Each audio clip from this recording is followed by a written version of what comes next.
નર્મદા જિલ્લામાં આવેલ તિલકવાડા સાર્વજનિક હાઈસ્કૂલના પટાંગણમાં તાલુકા કક્ષાએ રવિ કૃષિ મહોત્સવ 2024 અંતર્ગત કૃષિ સંવાદ અને કૃષિ પ્રદર્શન માટે ભવ્ય કાર્યક્રમ યોજાયો હતો।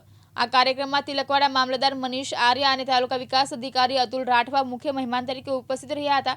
કાર્યક્રમની શરૂઆતમાં ઉપસ્થિત મહેમાનોએ દીપ પ્રાગટ્ય કરી કાર્યક્રમને ખુલ્લો મૂકવામાં આવ્યો હતો।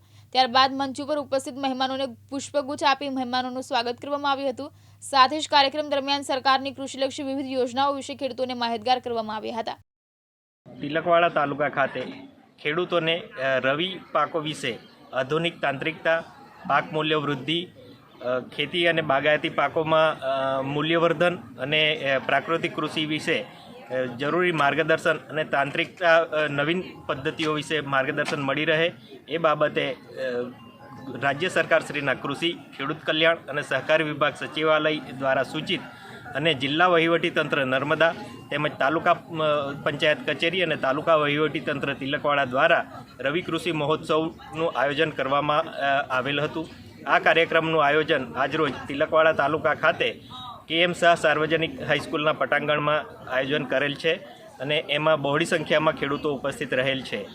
આજના આ કાર્યક્રમમાં ખેડૂતોને કૃષિ વૈજ્ઞાનિકો દ્વારા કૃષિના વિવિધ આયામો અને પ્રાકૃતિક કૃષિના આયામો વિશે તેમજ નવીન અને આધુનિક ટેકનોલોજીના ઉપયોગથી ખેડૂતોમાં વધુ ખેત ઉત્પાદન મેળવી શકે એ બાબતે તાંત્રિક માર્ગદર્શન આપવામાં આવ્યું। સાથે જ કૃષિ ઇનપુટો જેવા કે દવા, ખાતર અને બિયારણોના વિવિધ કંપનીના ઉત્પાદકો, વિક્રેતાઓ એમના સ્ટોલ દ્વારા ખેડૂતો માટે કૃષિ પ્રદર્શનનું પણ આયોજન કરવામાં આવેલ હતું। એ જ રીતે કૃષિ યાંત્રિકીકરણના ઘટકો જેવા કે કલ્ટિવેટર, રોટાવેટર, ખેત ઓજારો, ટ્રેક્ટર જેવા સાધનો પર પણ પ્રદર્શન અર્થે પ્રદર્શિત કરવામાં આવેલ હતા। રાજેશ ચૌહાણ સાથે જીતુ રાણા, દિવ્યાંગ ન્યૂઝ, તિલકવાડા, નર્મદા।